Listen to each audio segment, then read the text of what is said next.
ప్రభువైన యేసుక్రీస్తు నామములో మీకు అందరికి వందనాలు తెలియజేస్తున్నాను. మనం రోమాపత్రికను అధ్యయనం చేస్తా ఉన్నాం. 8వ అధ్యాయం 18వ వచనం నుండి 25వ వచనం దాకా గమనిస్తాం. మరి ఈ వచనాలను ఆధారం చేసుకుని మరి పాఠం యొక్క పేరు రాబోయే మహిమ మరియు ప్రస్తుత శ్రమలు. ప్రియులారా, ప్రతి విశ్వాసి వినవలసిన ఒక లోతైన సత్యాన్ని పౌలు ఇక్కడ ప్రస్తావిస్తున్నాడు.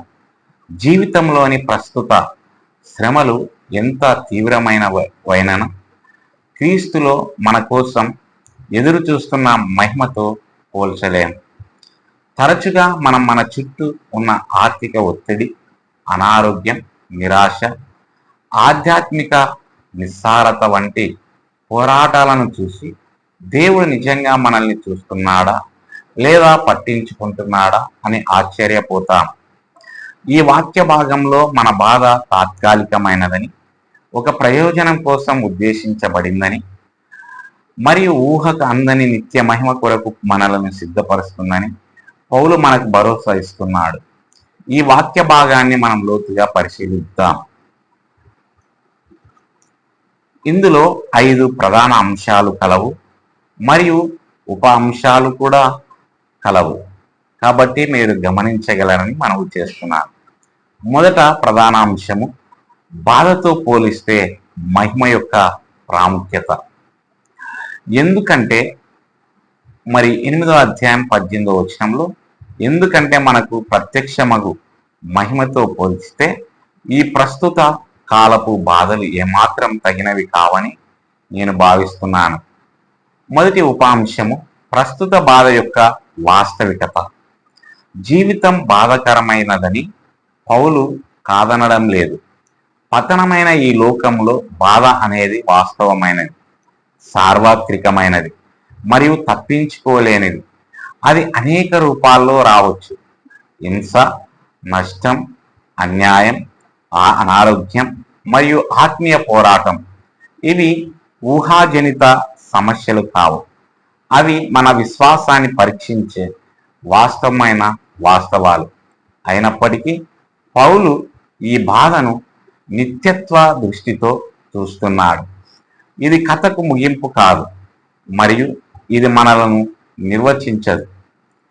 రెండవ ఉపాంశం, విశ్వాసుల కొరకు నిరీక్షించుచున్న మహిమ. మహిమ అనగా దేవుని నిత్య సన్నిధి మరియు బహుమానం, అనగా క్రీస్తునందు పరిపూర్ణమైన నీతి మరియు ఆనందంతో కూడిన స్థితి. ఈ మహిమ ఉపరితలమైనది లేదా తాత్కాలికమైనది కాదు. అది శాశ్వతమైనది, అంతులేనిది మరియు మనం ఊహించగలిగే దానికంటే ఎంతో గొప్పది. మన శ్రమ తీవ్రమైనప్పటికీ అది తాత్కాలికమైనది మరియు పరిమితమైనది. కానీ మన కొరకు నిరీక్షించుచున్న మహిమ నిత్యమైనది మరియు అనంతమైనది. మూడవ ఉపాంశం, అన్వయం. శ్రమలు భరించరానివిగా అనిపించినప్పుడు పౌలు యొక్క దృక్పథాన్ని గుర్తించుకోండి.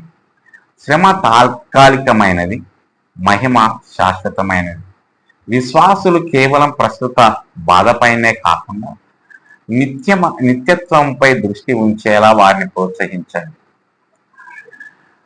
రెండవ ప్రధాన అంశం, సృష్టి యొక్క ఆకాంక్ష మరియు బానిసత్వం.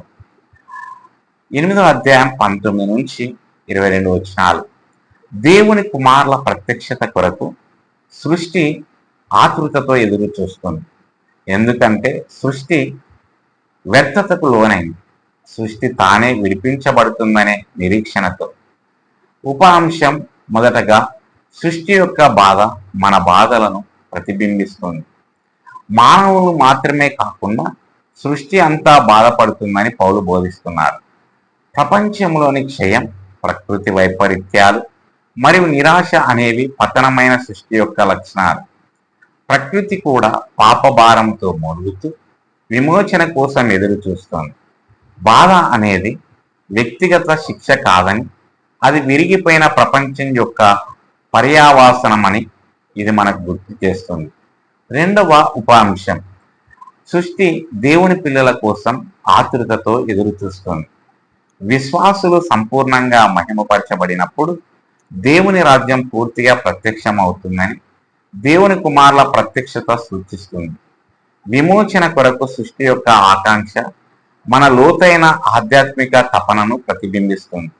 దేవుడు తన మహిమను ఆశించే విధంగా లోకాన్ని మరియు మన హృదయాలను రూపొందించాడు. మూడవ ఉపాంశం విమోచన నిరీక్షణ.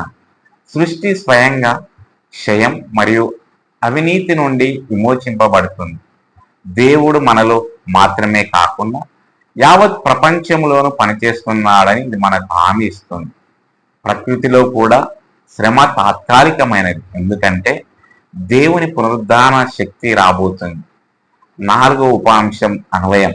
సంబంధాలలో, పర్యావరణములో లేదా సమాజములో విచ్ఛిన్నతతో చుట్టుముట్టబడినప్పుడు సంపూర్ణ పునరుద్ధరణ కొరకు దేవునికి ఒక ప్రణాళిక ఉందని గుర్తుంచుకోండి.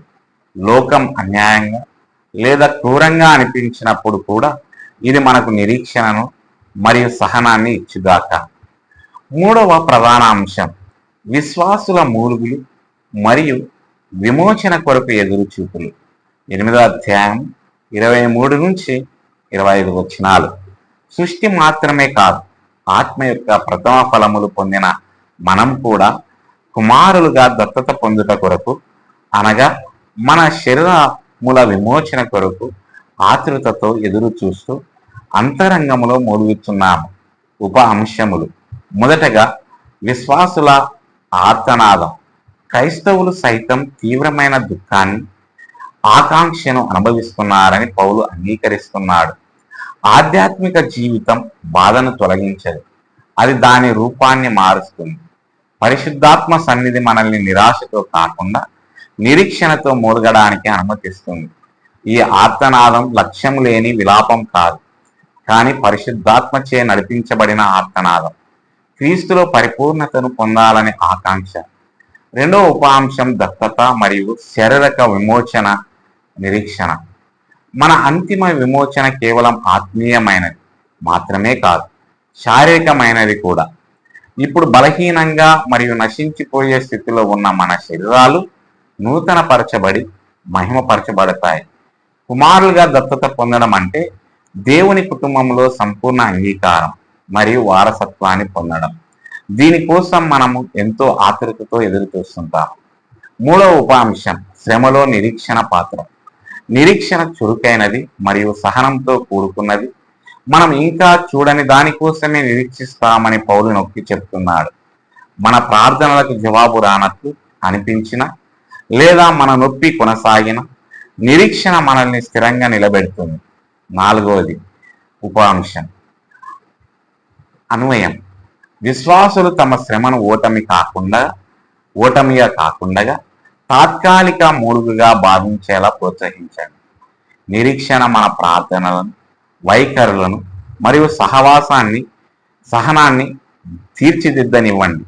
దేవుని ఆత్మ మన బలహీనతలో మరియు ఆకాంక్షలో మనల్ని ఆదుకుంటుంది. నాలుగవ ప్రధాన అంశం వాగ్దానానికి మరియు నెరవేర్పుకు మధ్య జీవించడం. దీంట్లో మొదటి ఉపాంశం వర్తమానానికి మరియు భవిష్యత్తుకు మధ్య సంఘర్షణ. పౌలు ఒక సంఘర్షణను ప్రస్తావిస్తున్నాడు. మనం ఇప్పటికే ఆత్మతో నింపబడిన జీవితం మరియు ఇంకా కాదు సంపూర్ణ విమోచన అనే వాటిలో జీవించాలి. ఆత్మ భవిష్యత్ మహిమకు హామీ, కానీ మనం ఇప్పటికీ శ్రమలను, బలహీనతను మరియు ఆకాంక్షను అనుభవిస్తాము. రెండవ ఉపాంశం ఒత్తిడిలో ఎలా సహించాలి. శ్రమను దేవుని శుద్ధీకరణ ప్రక్రియలో ఒక భాగంగా గుర్తించండి. యాకోబు 1:2-4 వచనాలు. నిత్య మహిమపై దృష్టి నిలుపుకోండి.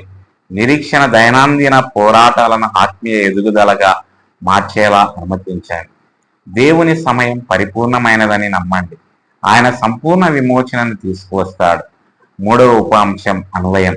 ఆత్మచే నడిపించబడే జీవితానికి రుజువుగా ప్రస్తుత మూలుగును స్వీకరించమని విశ్వాసులను ప్రోత్సహించండి.